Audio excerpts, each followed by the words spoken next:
Hello guys, welcome. We're doing a very special event here today, so we hope you enjoy it because we are going to help with the Morrisville Landmarks Day that's coming up. We're gonna zoom and let you see the poster. This poster you can find anywhere at the post office, the village office, here at the library.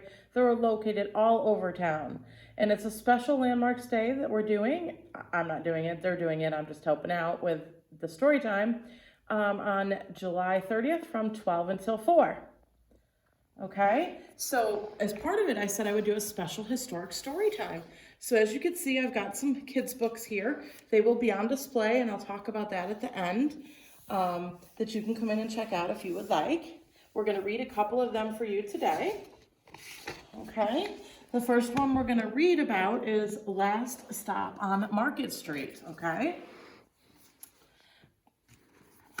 I have to get the pages open.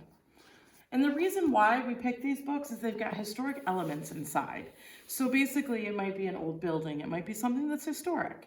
Okay, so that's why these books were chosen. CJ pushed through the church doors, skipped down the steps. The outside air smelled like freedom, but it also smelled like rain, which freckled CJ's shirt and dripped down his nose. He ducked under Nana's umbrella, saying, "How come we gotta wait for the bus in all this wet?" "Trees get thirsty too," his Nana told him. "Don't you see that big one drinking through a straw?" CJ looked for a long time, but never saw a straw. From the bus stop, he watched water pool on flower petals, watched rain patter against the windshield of a nearby car. His friend Colby climbed in and gave CJ a wave and drove off with his dad. "Nana, how come we don't get a car?" "Boy, what do we need a car for? We got a bus that breathes fire and old Mr. Dennis who always has a trick for you." The bus creaked to a stop in front of them. It sighed and sagged, and the doors swung open. "What's that I see?" Mr. Dennis asked. He pulled a coin from behind CJ's ear, placed it in his palm. Nana laughed her deep laugh and pushed CJ along. They sat right up front. The man across the way was tuning a guitar. An old woman with curlers had butterflies in a jar. Nana gave everyone a great big smile and a good afternoon. She made sure CJ did the same. Tongue twister. The bus lurched forward and stopped, Nana hummed as she knit. "How come we always got to go here after church?" CJ asked. "Miguel and Colby never have to go nowhere." "I feel sorry for those boys," she told him. "They'll never get a chance to meet Bobo or the Sunglass Man. And I hear Trixie got herself a brand new hat." CJ stared out of the window, feeling sorry for himself. He watched cars zip by on either side, watched a group of boys hop curbs on bikes. A man climbed aboard with a spotted dog. CJ gave up his seat. "How come that man can't see?" "Boy, what do you know about seeing?" Nana told him. "Some people watch the world with their ears." "That's a fact. Their noses, too," the man said, sniffing at the air. "That's a mighty fine perfume you're wearing today, ma'am." Nana squeezed the man's hand and laughed her deep laugh. Two older boys got on next. CJ watched as they moved on by and stood in back. "Sure wish I had one of those," he said. Nana set down her knitting. "What for? You got the real thing sitting right across from you. Why don't you ask the man if he'll play us a song?" CJ didn't have to. The guitar player was already plucking strings and beginning to sing. "To feel the magic of music," the blind man whispered. "I like to close my eyes." Nana closed hers too. So did CJ and the spotted dog. And in the darkness, the rhythm lifted CJ out of the bus, out of the busy city. He saw sunset colors swirling over crashing waves, saw a family of hawks slicing through the sky, saw the old woman's butterflies dancing free in the light of the moon. CJ's chest grew full, and he was lost in the sound, and the sound gave him the feeling of magic. The song ended, and CJ opened his eyes. Everyone on the bus clapped, even the boys in back. Nana glanced at the coin in CJ's palm. CJ dropped it in the man's hat. "Last stop on Market Street," Mr. Dennis called. CJ looked around as he stepped off the bus. Crumbling sidewalks and broken down doors, graffiti-tagged windows and boarded-up stores. He reached for his Nana's hand. "How come it's always so dirty over here?" She smiled and pointed to the sky. "Sometimes when you're surrounded by dirt, CJ, you're a better witness for what's beautiful." CJ saw the perfect rainbow arcing over their soup kitchen. He wondered how his Nana always found beautiful, where he never thought to look. He looked all around them again, at the bus rounding the corner out of sight, and the broken street lamps still lit up bright, and the stray cat shadows moving across the wall. When he spotted their familiar faces in the window, he said, "I'm glad we came." He thought his Nana might laugh, her deep laugh, but she didn't. She patted him on the head and told him, "Me too, CJ. Now come on." And there they are. So that's one of our books, which will be available for checking out here soon. And now we're going to read one of my favorite books called The Little House by Virginia Burton. And it's a long one, but it's a good one. Once upon a time, there was a little house way out in the country. She was a pretty little house, and she was strong and well built. The man who built her so well said, "This little house shall never be sold for gold or silver, and she will live to see our great-great-grandchildren's great-great-grandchildren living in her." The little house was very happy as she sat on the hill and watched the countryside around her. She watched the sun rise in the morning, and she watched the sunset in the evening. Day followed day, each one a little different from the one before, but the little house stayed just the same. In the night, she watched the moon grow from a thin new moon to a full moon, and then back again to a thin old moon, and where there was no moon, she watched the stars. Way off in the distance, she could see the lights of the city. The little house was curious about the city and wondered what it would be like to live there.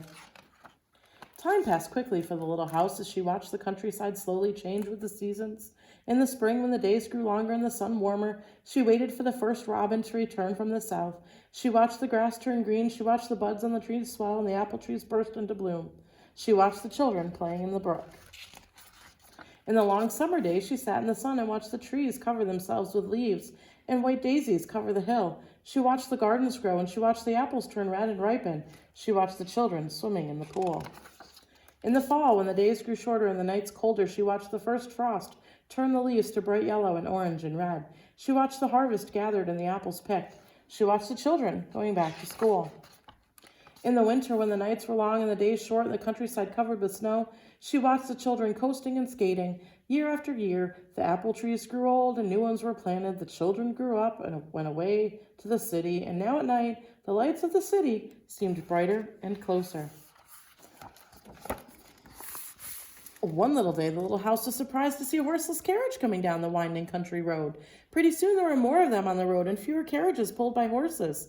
Pretty soon along came some surveyors and surveyed a line in front of the little house. Pretty soon along came a steam shovel and dug a road through the hill covered with daisies. Then some trucks came and dumped big stones on the road. Then some trucks with little stones, and some trucks with tar and sand. And finally a steamroller came and rolled it all smooth, and the road was done. I can't get the page turned, but now the little house watched the trucks and automobiles going back and forth to the city. Gasoline stations, roadside stands, small houses followed the new road. Everyone and everything moved much faster than before. More roads were made and the countryside was divided into lots, more houses and bigger houses, apartment houses and tenement houses, schools, stores, garages, spread over the land and crowded around the little house. No one wanted to live in her and take care of her anymore. She couldn't be sold for gold or silver, so she just stayed there and watched. Now it was not so quiet and peaceful at night. Now the lights of the city were bright and very close, and the streetlights shone all night.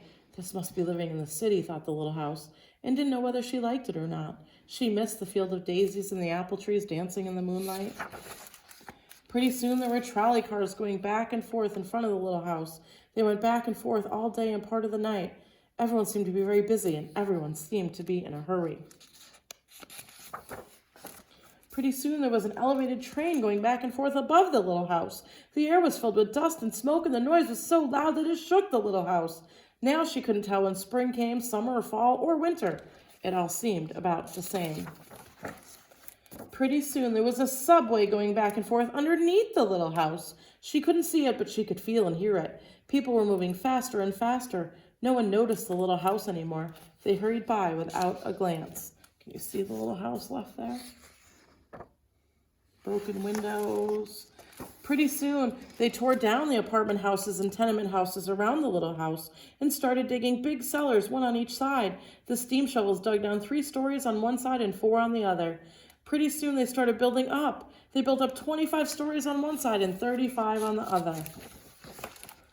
Now the little house only saw the sun at noon and didn't see the moon or stars at night at all, because the lights of the city were too bright. She didn't like living in the city. At night she used to dream of the country and the field of daisies and the apple trees dancing in the moonlight. The little house was very sad and lonely. Her paint was cracked and dirty. Her windows were broken and her shutters hung crookedly. She looked shabby, though she was just as good as a house as ever underneath.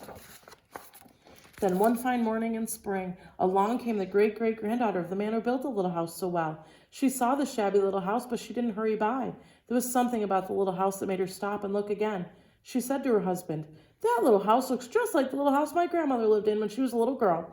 Only that little house was out in the country on a hill covered with daisies and apple trees growing around."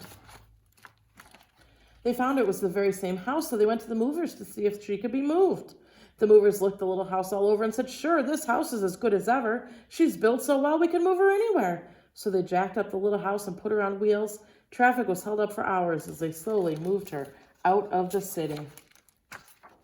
At first, the little house was frightened, but after she got used to it, she rather liked it. They rolled along the big road, and they rolled along the little roads until they were way out in the country. When the little house saw the green grass and heard the birds singing, she didn't feel sad anymore. They went along and along, but they couldn't seem to find just the right place. They tried the little house here, they tried her there. Finally, they saw a little hill in the middle of a field and the apple trees growing around. "There," said the great-great-granddaughter, "that's just the place." "Yes, it is," said the little house to herself. A cellar was dug on top of the hill, and slowly they moved the house from the road to the hill. The windows and shutters were fixed, and once again they painted her a lovely shade of pink. As the little house settled down on her new foundation, she smiled happily. Once again she could watch the sun and moon and stars. Once again she could watch spring and summer and fall and winter come and go. Once again she was lived in and taken care of. Never again would she be curious about the city. Never again would she want to live there. The stars twinkled above her. A new moon was coming up. It was spring, and all was quiet and peaceful in the country.